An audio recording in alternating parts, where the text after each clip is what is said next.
conference, which this time will bring out the topic of opportunities and barriers for financing CCS, CCUS from bank perspectives. My name is Rian Wiratama, Research Associate for Energy Research Affairs from the Economic Research Institute for ASEAN and East Asia area. And it is my great pleasure to be your MC today. Ladies and gentlemen, we currently see a lot of growing attention towards CCS, CCUS technologies as a viable option to realize carbon neutrality future. ASEAN countries, which consist mostly of developing countries with relatively high dependency towards fossil fuel, is also looking at CCS, CCUS as a necessity to reduce emission. Even though the technology is available, a lot of developing regions, including ASEAN, need to address the issue and financing to quickly enable the technology and to ensure the business sustainability of CCS and CCUS. And with us now, we have the representative from MUFG Bank, Dr. Wang, Vice President of Sustainable Business Division from MUFG Bank, who will be sharing with us what are the barriers and what are the opportunities in terms of CCS, CCUS financing, looking from bank perspectives. Before continuing to the main agenda, I would like to briefly explain about housekeeping rules. During the presentation, all participants can drop questions in the Q&A box on your screen, and we will discuss them during Q&A session after commentary session. We will begin the webinar shortly with the opening remarks, but before that, I would like to invite all the speakers and panelists to have a photo session. So I would like to invite Mr. Shigeru Kimura, Dr. Wang, Dr. Han Fumin, and Dr. Igusti Swarnayasi Demen to turn on your screen, and we'll have a photo session. So, Degasan, could you help us? Yes. Yeah, I see that everyone's already turned on their camera, so I'll take the photo from here. I'll just count, and then you can smile. 1, 2, 3, smile. Okay, perfect. Thank you very much. Okay, thank you very much.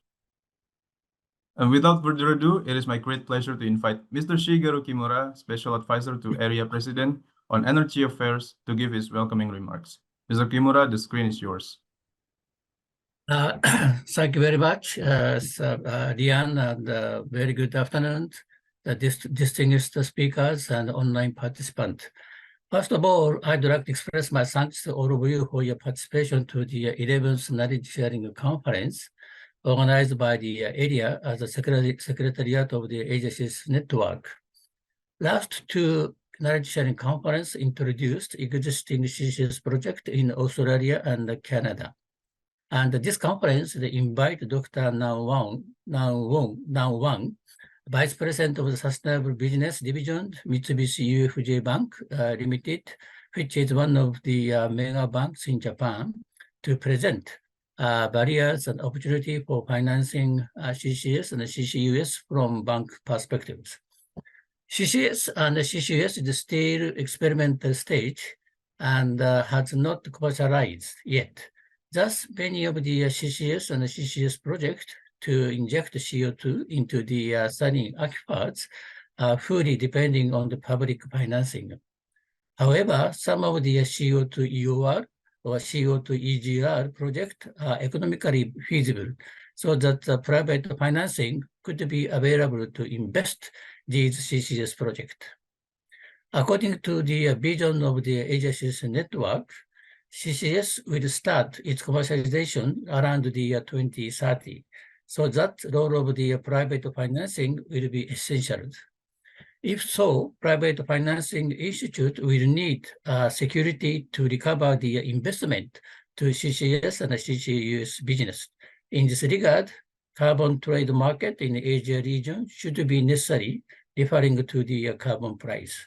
JCM, Joint Credit Mechanism, will also give the security to private financing institute.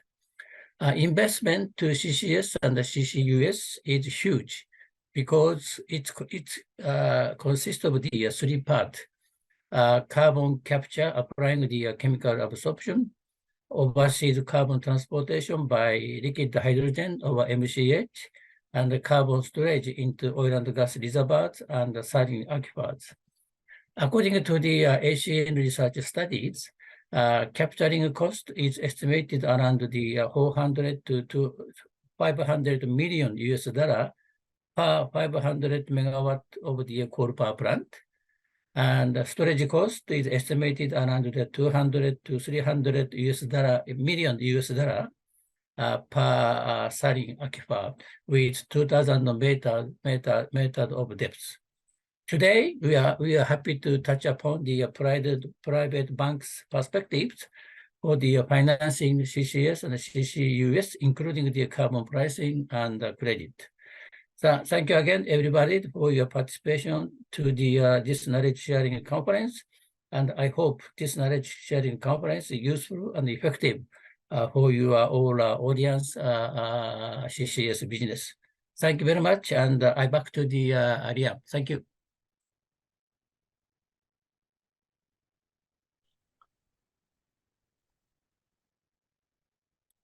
Thank you so much for your welcoming speech, Mr. Kimura. In proceeding to the next session, I am now inviting Dr. Han Fumin, Senior Energy Economist of ERIA, as our moderator for this session. Hence, I will pass this session to Dr. Fumin. Dr. Fumin, screen's yours.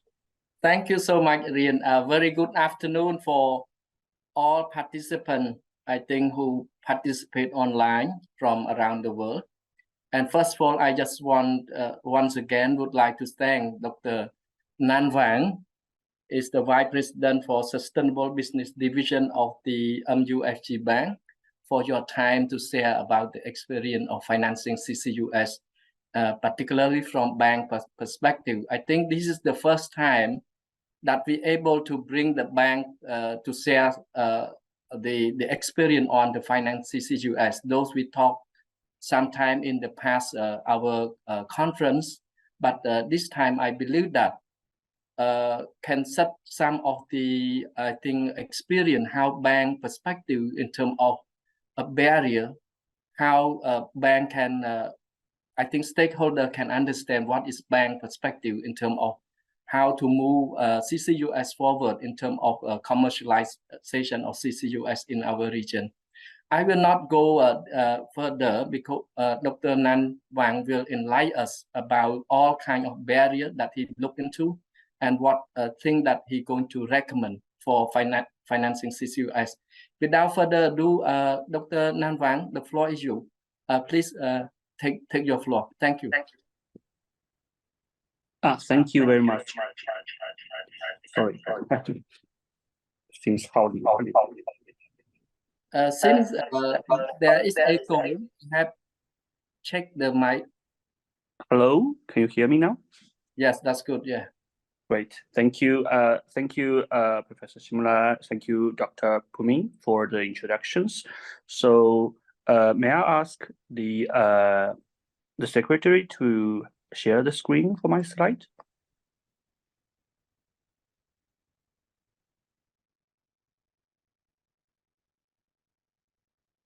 So, okay, so before the sharing the slides, though, maybe I would like to do a brief introduction of myself. Before I joined the MUFG Bank, I was a researcher in Research Institute of Earth Technology Light in Japan, focusing on the economic modelings and energy modelings.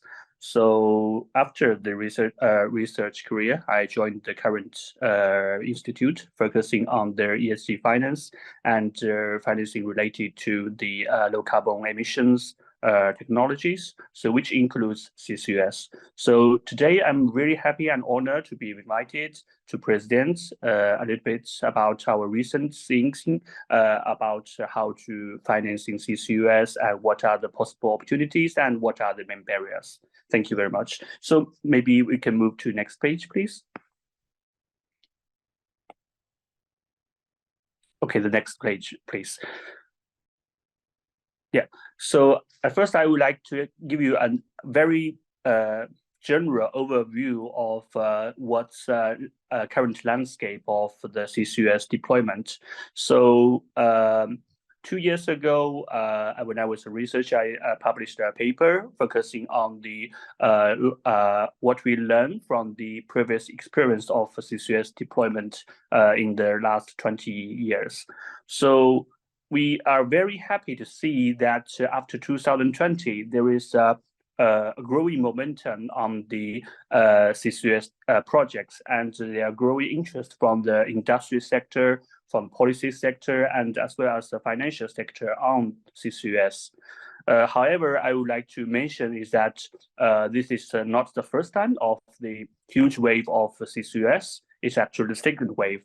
So from the graph on the left, you can see that each point here stands for one CCUS project that was announced in different years. You can see that from 2005 and 2013, there is a huge wave on the CCUS projects announcements, which is driven by the technology deployment or the advancement of technologies, but also as well as a special report of IEA on CCS in 2005, and the government and industries seems quite interested in the CCS in 2008 and afterwards. So, and also driven by the strong policy pull from that period. I think that a lot of projects was announced during 2006 and 2013. That I called the first wave of CCUS deployment.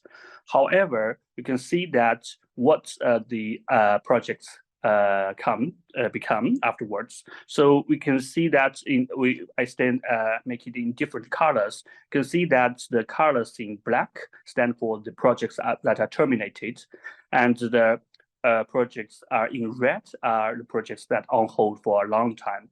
So we can see that even though there are a lot of announcements during 2006 and 2013, and the scale also upscales a lot, but we see that most of projects does not make into operation and into final financial investment decisions. So that is the first wave. So as I mentioned, that we are experiencing the second wave of huge globally CCUS deployments, and we are very positive on the second wave, but we should also learn the experience of the first wave. That we expecting a better chance than first wave, because in the first wave of CCS deployment, more than 80% of the projects that was announced were finally cancelled or suspended. So can we expect a better survival rate for the current CCUS projects? That is, I would like to think of, and that is that I would like to have your opinion and discuss that. And I think that the world is shrinking on its carbon budget on the CO2s. So that I'm not sure whether we still have another 10 years if we do not make this second wave more successful. Thank you. And please, the second page, the next page, please. So another point I would like to raise is that we see that the deployment of CCUS has becoming much involving than we expected 20 years ago.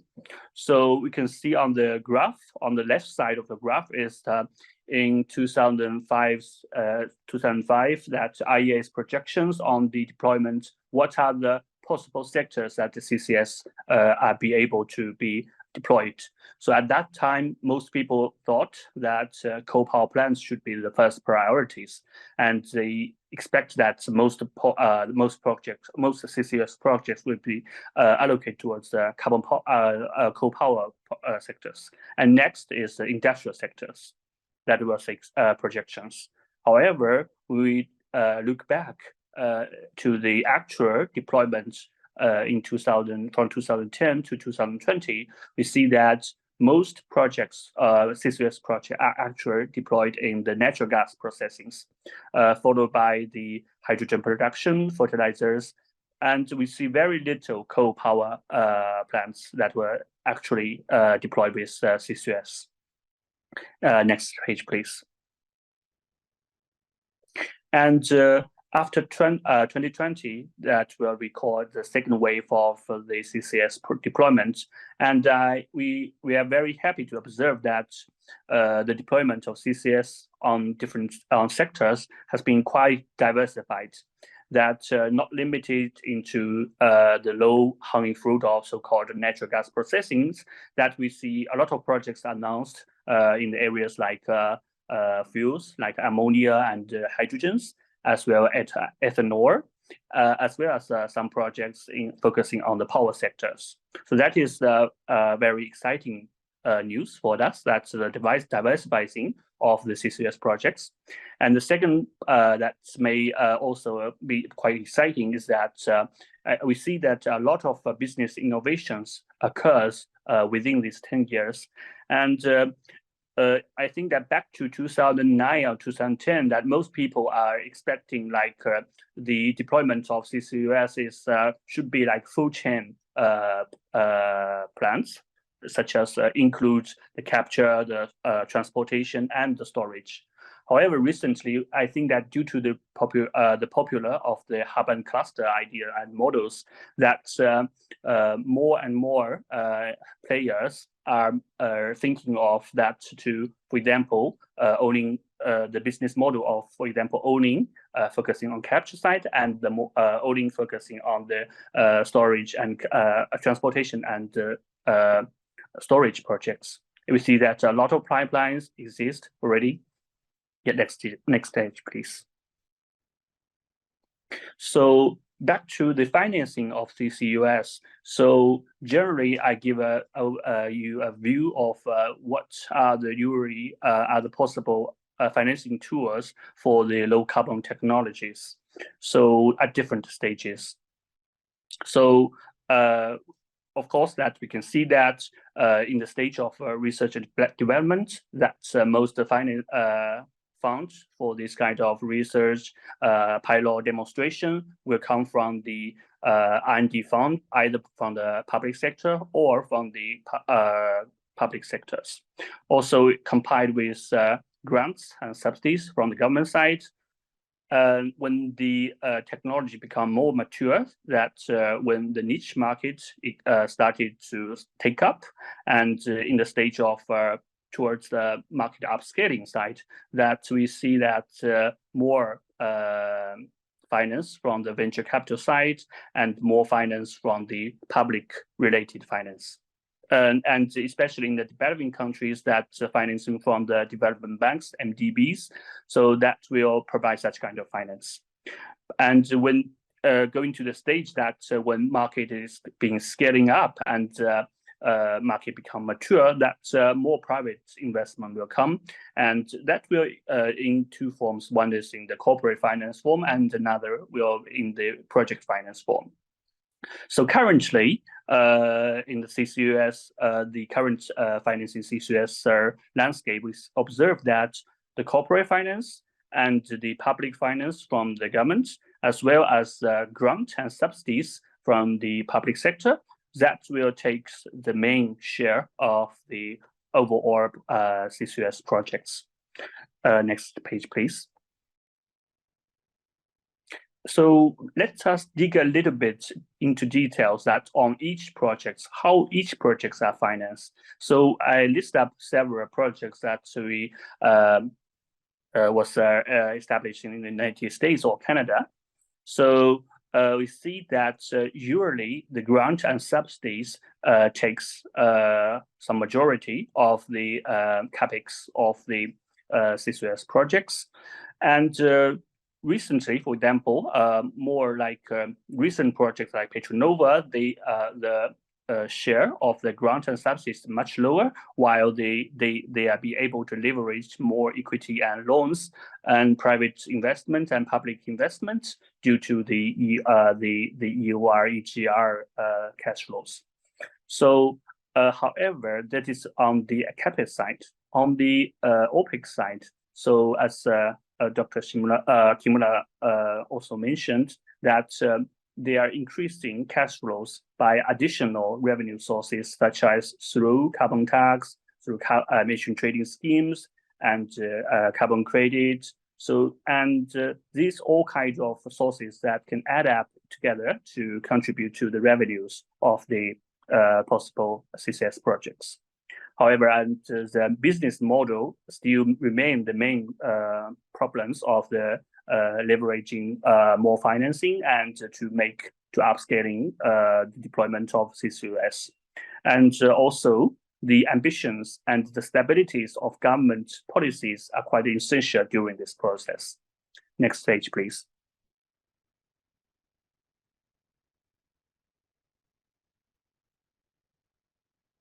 So just for your information, so I would like to share a little bit on the just to show you a case that what's the case of the renewable energy now.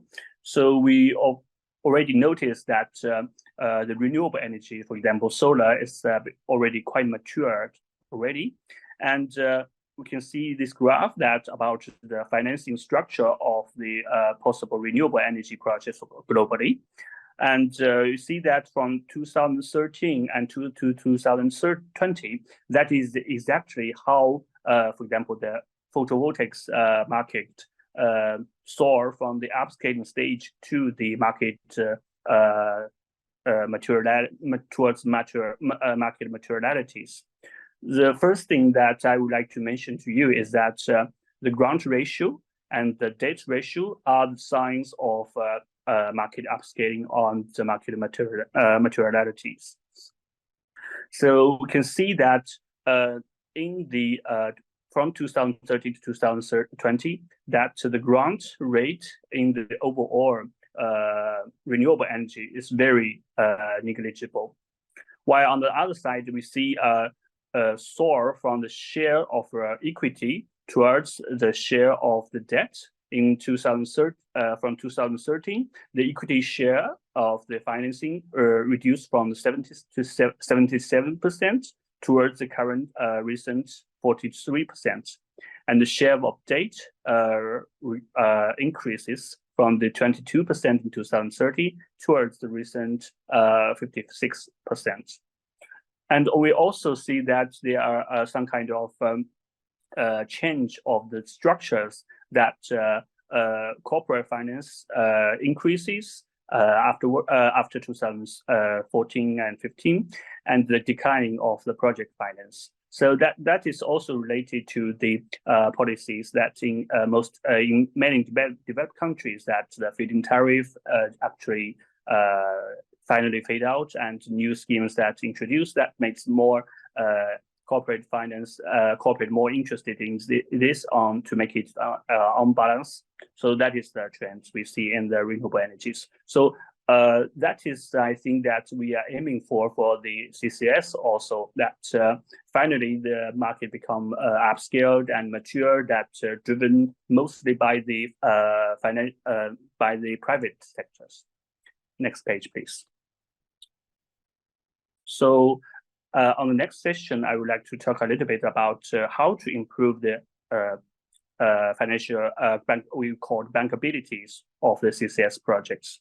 So we already noticed that the CCUS projects can be very diverse and in very different forms, and the needs and purpose can be quite different. Of course, the final goal is to reduce the CO2 emissions, but when we talk about the deployment different sectors, that we face the different needs and different purpose. That makes the financing CCS projects a little bit puzzle and a little bit difficult for the banks to understand. However, on the other side, so generally, when we talk about how to financing this CCS projects, that 3 points we usually would like to consider before we actually discuss about how to finance it. The first is compulsoriness. So whether CO2 reduction is on certain sector has some kind of regulations, or it has a certain target, not only with certain targets, but also with concrete policies or regulatories that to make it work. And the second point is that about the financial support from the government that is related to any incentive schemes and any tools or policy tools to make the cash flows, to make the cash flow more reliable. That we talk about the financial support from the public sector.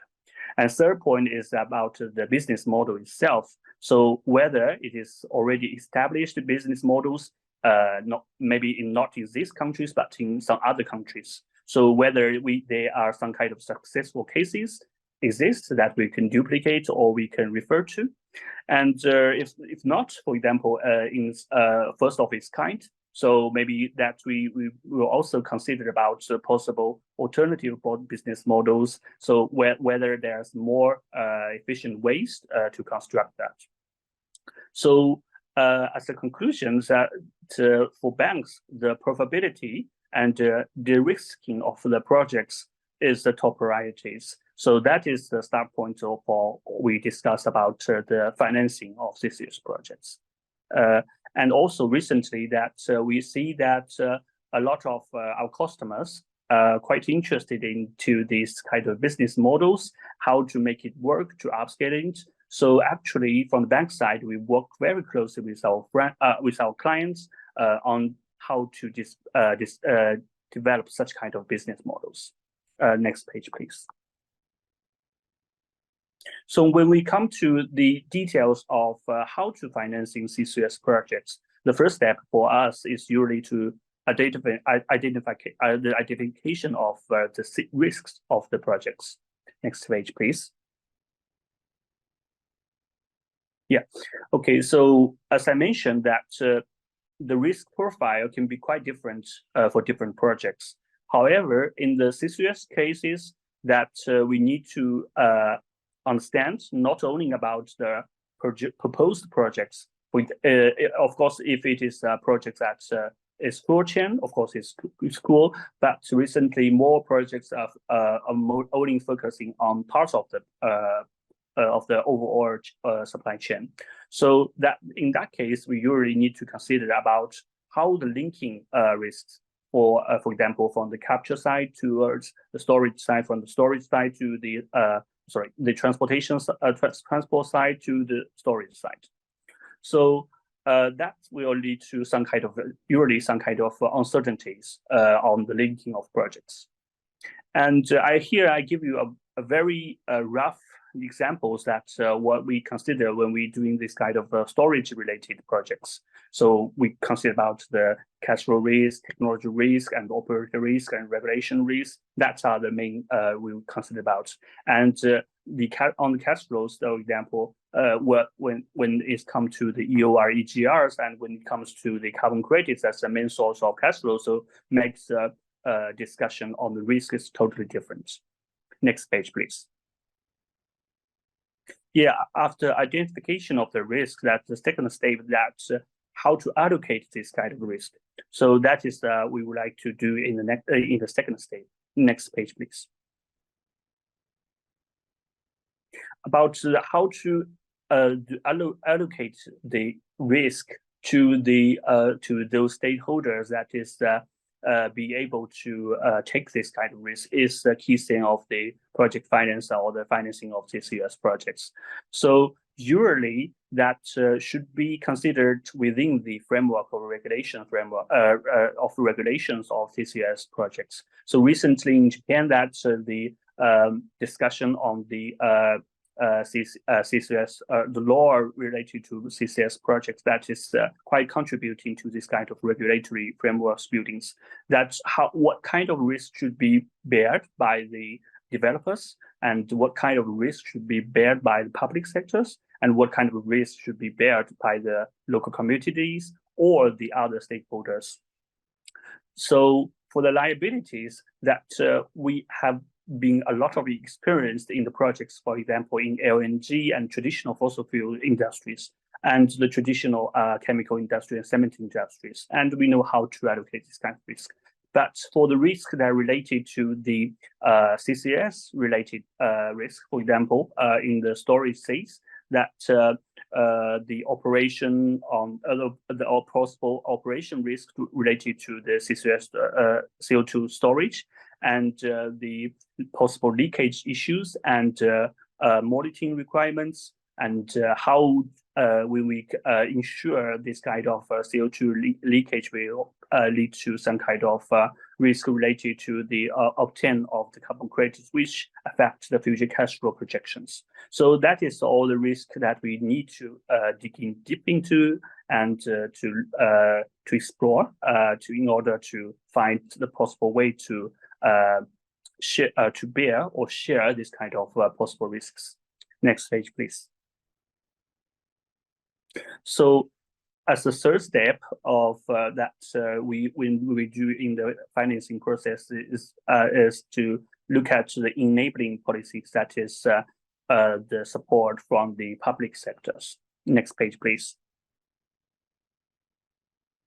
So I think that globally, especially in the developed countries, that is already a lot of policy that can contribute either to de-risking the risk or to enhance the revenues. So, for example, in the United States, the tax credits with IRA and 45Qs, and subsidy towards the capex and loan guarantee from DOEs, that drives the recent soar of the CCUS market in the United States.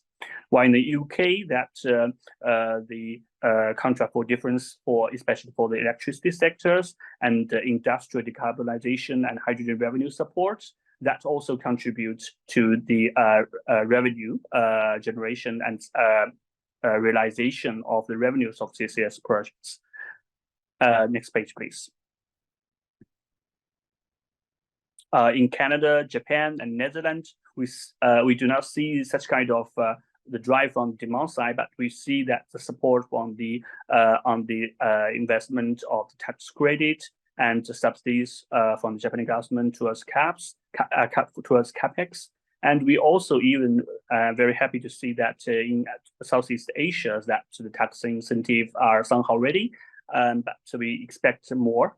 For example, the carbon pricing schemes that can actually contribute to the revenue scheme of the possible CCUS projects, as well as the regulatory frameworks that can help us to allocate the possible risk associated with CCUS project development. Next page, please.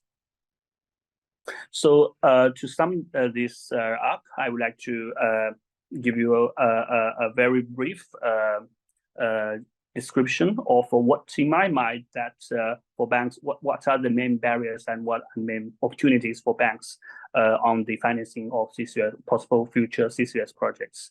So I think that banks are very keen, not only our bank, but I think that most banks will be keen to finance future CCUS, as we know the importance, and we know that will be a huge business. And but on the other hand, that the uncertainty of the cash flow and the perceived risk associated with CCUS projects still holds back the bank for financing CCUS projects, especially with the traditional debt financing.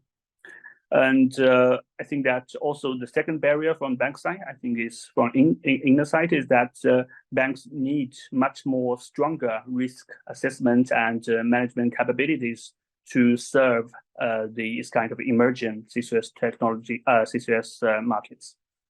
And third point, I think that more flexibilities and on the risk profiles, especially with this kind of first of its kind, and we need to build knowledge and in-house expertise in order to reply in advance and reply effectively to this kind of inquiries from our clients.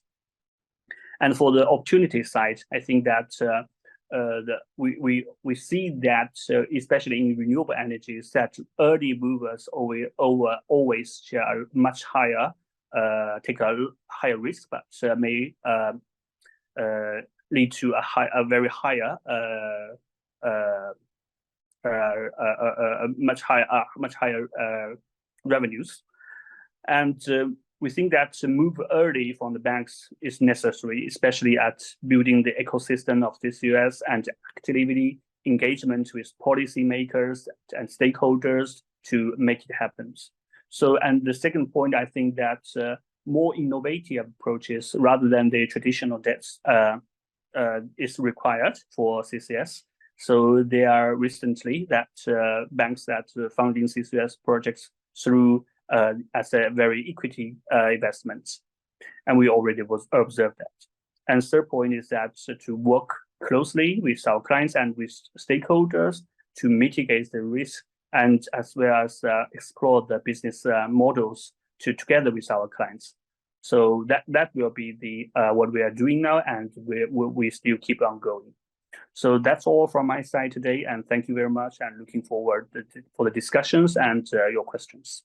Thank you.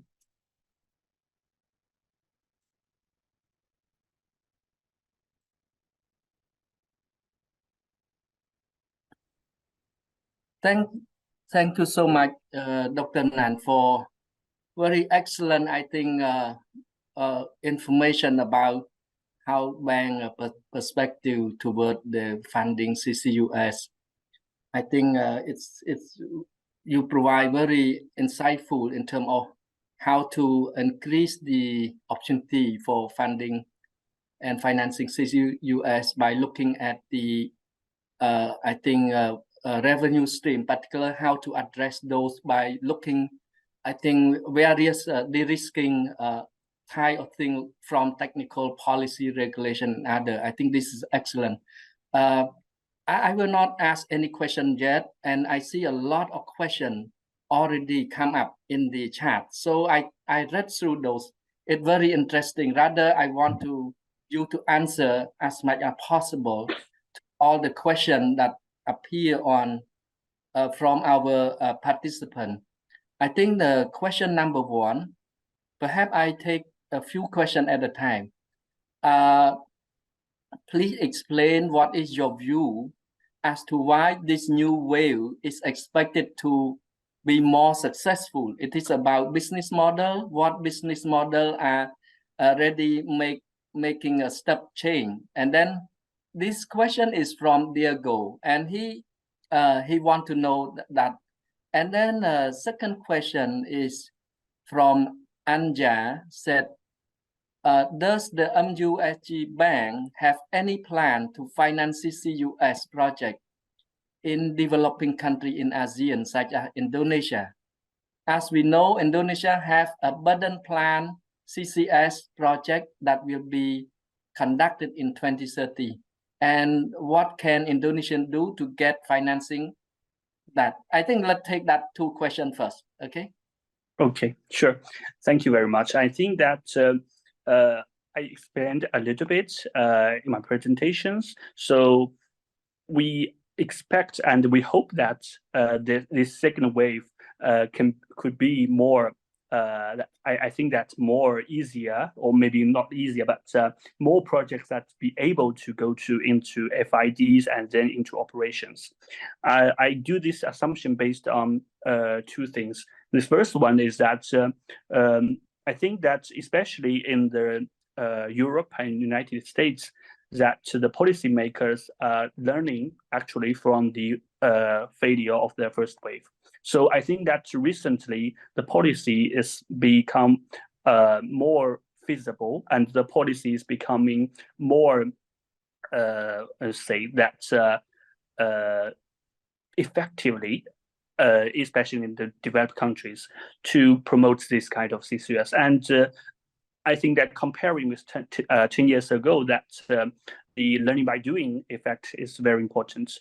And second is that on the cost side, I think that the first wave, that a lot of uncertainties, we do not know much about the storage, and we do not know much about what should we expect of the cost.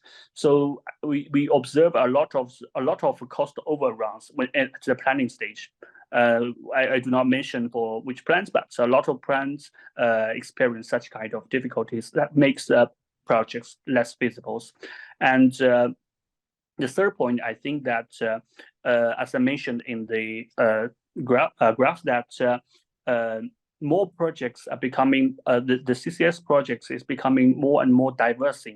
So it is not only about CCS. It's, for example, it's combined with hydrogen production or with ammonia productions that actually make, for example, it is much easier, for example, to convey to pass through the cost of CCUS towards the final users, towards the final products. So from these three perspectives, I think that I'm much more positive in the second wave. And just for your very personal view is that it is the window is shrinking, and that the budget is shrinking, and we do not left too much time for our climate target. So that's I think that the pressure was felt not only by the financial institute, but also by the public sector as well as the industries, that they will have to make this work. So that is my view on why I think that the second wave might be more successful. And on the second point on the Indonesia CCUS, of course, I think that currently in ASEAN countries, that Malaysia and Indonesia are quite active and moving towards CCUS. And so you know that a lot of feasibility studies that for the potential CCUS cases conducted in the Indonesia. And of course that we work, many of our clients, and do this kind of feasibility studies, and we actually have a very close dialogue with this kind of companies. So, and I cannot say that we can finance or we cannot finance, but we are definitely very keen to work together with our clients to expand the most possible opportunities in the CCUS deployment in Indonesia. Thank you, Dr. Nan. Let's take up two more questions. I think Michelle Kim have put two questions, and that what I think she probably asked, but the OPEX is also quite heavy in the full life cycle of CCS project. Do you see that grant play significant part of the OPEX? And also she said that, and which country in Southeast Asia do you consider the best to develop a CCUS project? I think let's do that two questions together. And then another question from Ravi.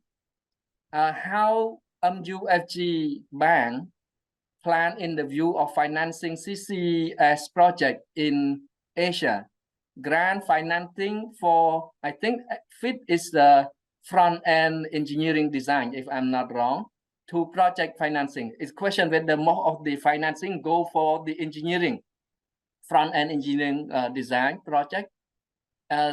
Secondly, does MUFG Bank funding only Japanese company or any other company in Asia as well? Okay, let's take basically three questions from two people, from Michelle and Ravi. Yeah, please. Thank you. And yeah, thank you very much. I think that providing grant to OPEX is quite rare, in my opinion. So usually OPEX should, recently, I think that the OPEX of many operating CCS projects are either, for example, from the bear by the company itself, or for example, bear by the form like EUR, EGR, or by the form of, for example, that through the cash flow of carbon tax or avoided carbon tax, or like through the carbon credit, so or in the other forms. So I think that provide a direct grant is not yet being seen according to what I see, but whether it is possible or it should be can be a discussion point. But currently, I do not see that such kind of option exists, in my opinion. And the second point, sorry. sorry, I will take a look. That whether most of the grant go for the engineering process, front-end engineering design of the project. I see. So I think that from the feed stage, I think I cannot say every country, but in Japan and some countries that grant can be provided from the government for this kind of feed study. That is early kind of study. We're usually supported by the public money. So that is what I see in most projects. I think that there are a second question, I think. Sorry, I will take a look.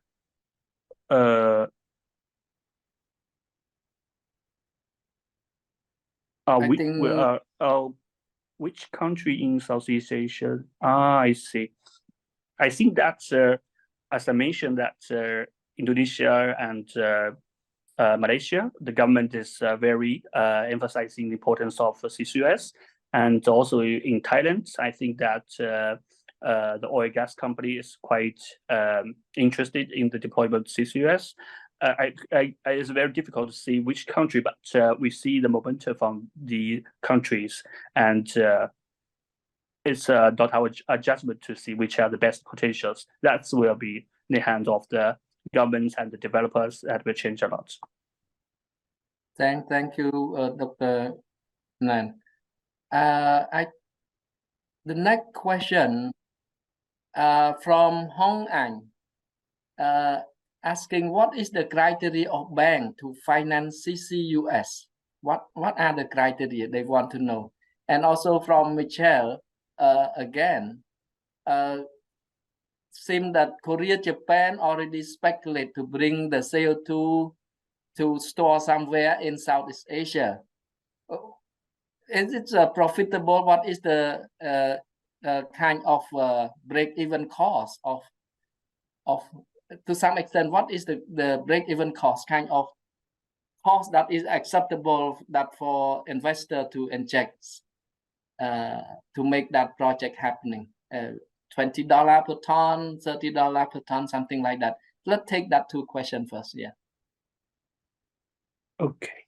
Sorry, the first question is the criteria for criteria. Okay, so yes. I think that I cannot say it's as a criteria, but we are always open for the discussions for and it's very difficult to say that what is the criteria, because there's no such kind of financing before, especially in the Southeast Asia. But generally, for example, we were following that successful cases in the developed countries, and with some kind of adjustments in the developing countries. What are the expected risk profile we are expecting, and what are the stability or predictability of the cash flows? So generally, these two are the main criteria. Of course, that's a lot of risk related, and for example, a lot of country risk related, regulation risk that will be considered. That will be, the judgment will be based on a very comprehensive approach rather than by certain criteria. That's my answers. Thank you so much. Yeah, and the second is that break-even costs. What are the costs? Okay.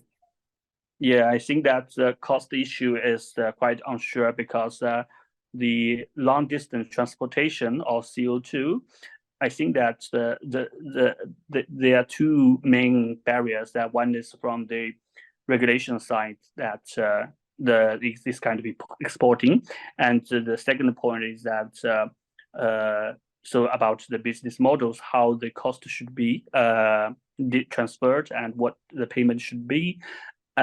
I think that the cost level should be case by case, in my opinion. But I'm not be able to give exact numbers. So yeah.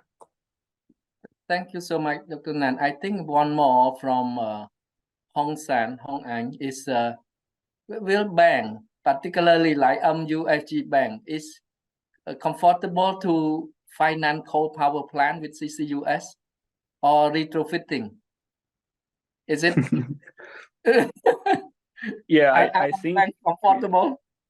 yeah, I Because think that do is something and also ourselves. Yeah. yeah, I think that is also quite a tricky question because that it is it quite depends, and I think that for the bank policies that we do not finance coal. So, but whether coal plus CCUS should be an option is discussed within the banks. So it is not yet established a rule that whether we should finance or should not finance. And usually it's considered case by case and by the internal process and discussion within the different departments within the banks. So I cannot give you an answer that we can do this finance or not because there is no such kind of projects exist yet. But when, for example, if the clients come to us and discuss other opportunities, we will open to discussions. But the judgment or the decision should be made very. It takes very intensive internal discussions. Thank you so much, Dr. Nan. I think several questions just just to generally. I think we take note of that, like Kian Nguyen San, that one he interested on the bioenergy, something like that, and then I think how to get funding. I think we can discuss later. And the question from Dr. Gusti. He said one of important issue for finance CCUS is unconventional risks such as temporary halt of operation, like stop of operation, and liability. From bank viewpoint, this unconventional risk should be addressed. This is about liability of the operation. If something comes to an halt, like stop, this is a part of the unpredictability in the operation. Do you have any response to him on that? Yeah, I think that as you mentioned that is for example some kind of that for example so accidents that we cannot control, that is of course. But what I would like to emphasize is more related to the technical materialities. So on the operations of the experience of the operations. So that in that case, for example, the experience of the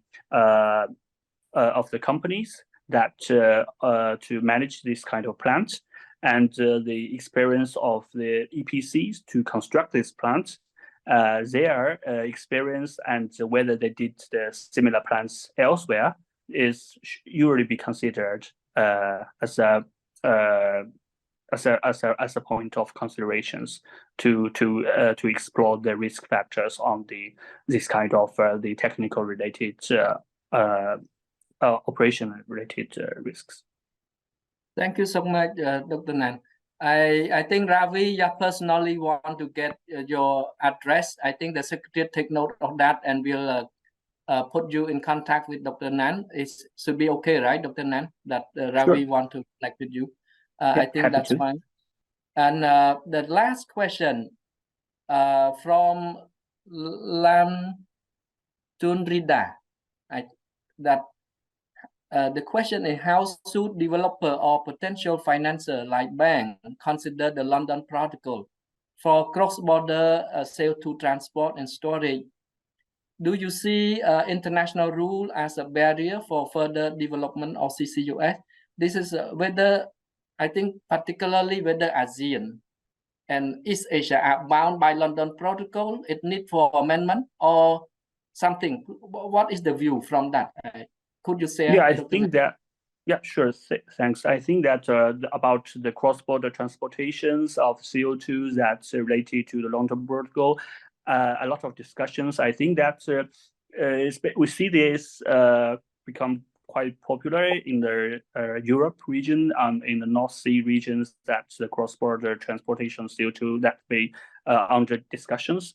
And I think that in Southeast Asia, it will be discussed in the future when, for example, the cross-border transportations become on the tables. For example, from Japan to the Southeast Asia, from the Singapore to the other places. So that will be a barrier. But in my opinion, that is more a G2G discussions. That of course, that from the business sector that we involved in this kind of discussions, but the decision making is on the G side. So, very my personal view, but not MUFG view. But I think that this kind of international group negotiations can be a barrier, but it is not the main barrier for this kind of transportation, because I think that the main barrier lies still on the cost side, on the business side, how to make this work commercial viable. That is, I think that is the main barrier from my very personal opinion. Thank you so much, Dr. Nan, for addressing, I think, huge question. I know that people are very interested in your talk about financing CCUS. I think for me, it's not a question, but it's a thing that later on we should consider and discuss together, that financing the whole value chain of CCUS from capturing, transport, and storage is necessary. If we are just talking about storage, I think the business model at storage will not work, because they wait the CO2 had to come from somewhere. And the source of CO2 had to be somehow, we have to deal with power plant or industry, something like that.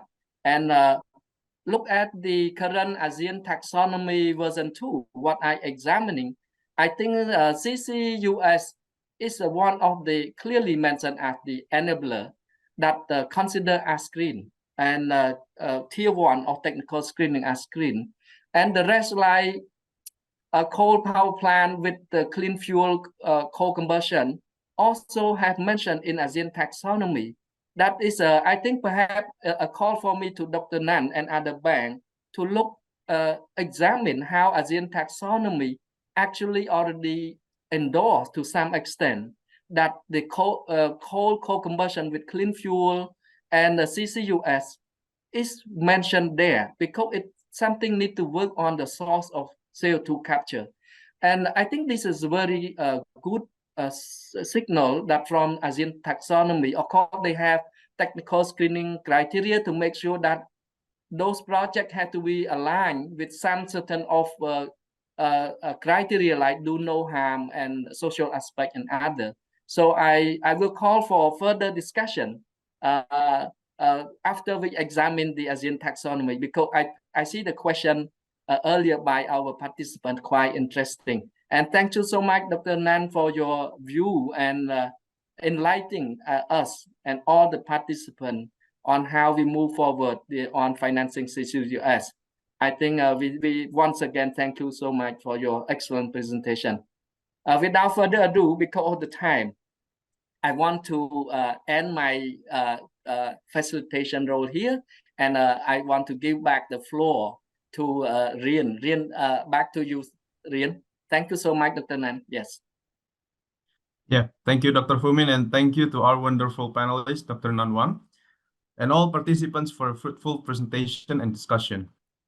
We have heard from the expert today from Dr. Nan Wang of MUFG Bank regarding the bank and financiers' perspectives towards the barriers and possible opportunities available in terms of financing CCS CCUS. Before we end today's conference, now I would like to call upon Dr. Gusti Swarnaya Sidaman, ERIA expert on CCS CCUS, to say a few words for the closing remarks. To Dr. Gusti, the screen is yours.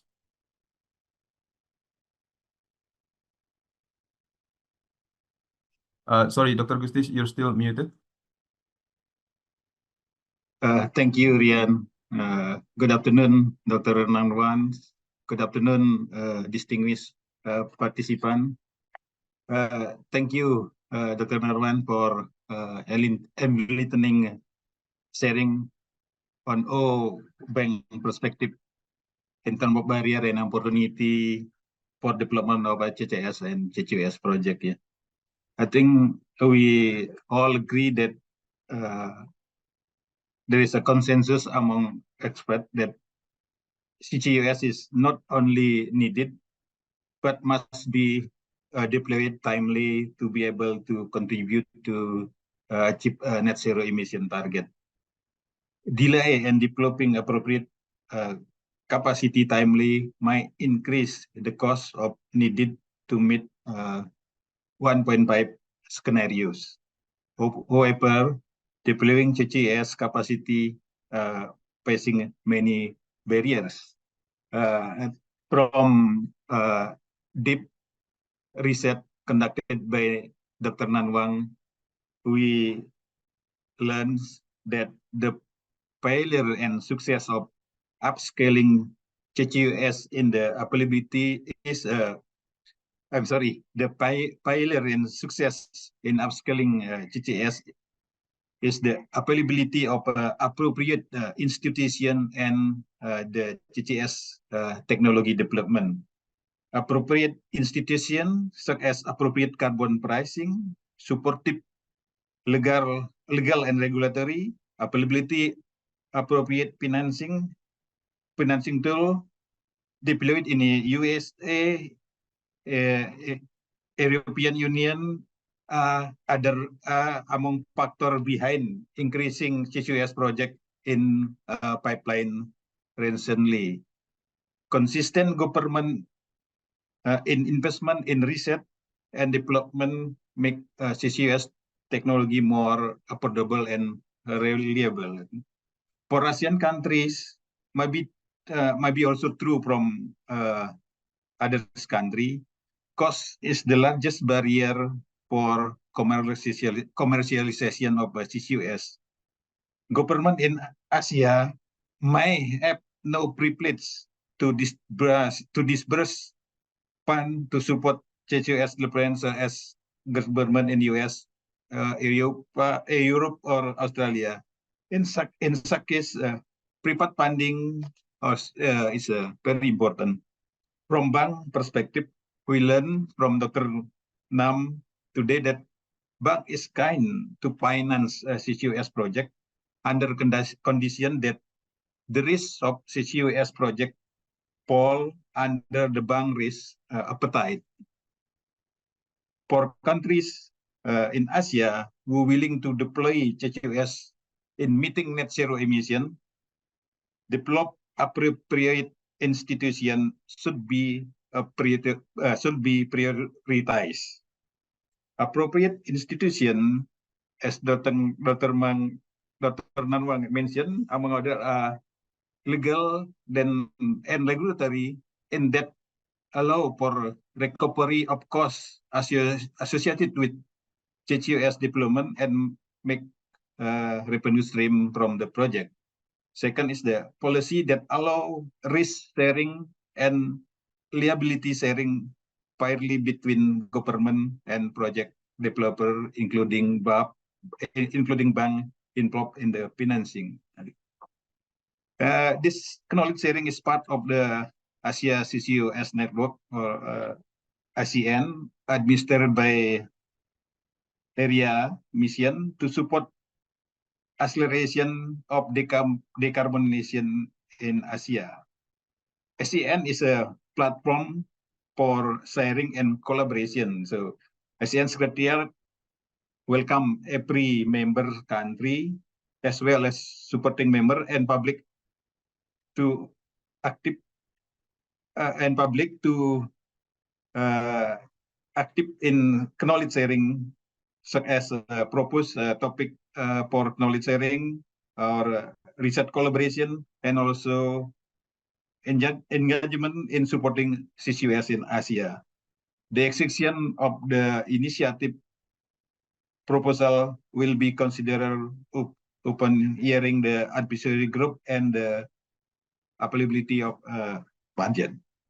Then I think this is a good time to conclude my remark. I hope distinguished participants gain benefit from today's knowledge sharing and have a nice weekend. And Rian, time is yours now again. Thank you. Thank you, Dr. Lam. Okay, thank you, Dr. Gusti, for the closing remarks. And now we have come to the end of the conference. Thank you, everyone, participating in this virtual conference. We are very honored to have our speakers sharing their view and expertise with us. We are looking forward to seeing you in the upcoming knowledge sharing conference and other ASEAN activities. With that, this conference is officially closed. Thank you and good afternoon.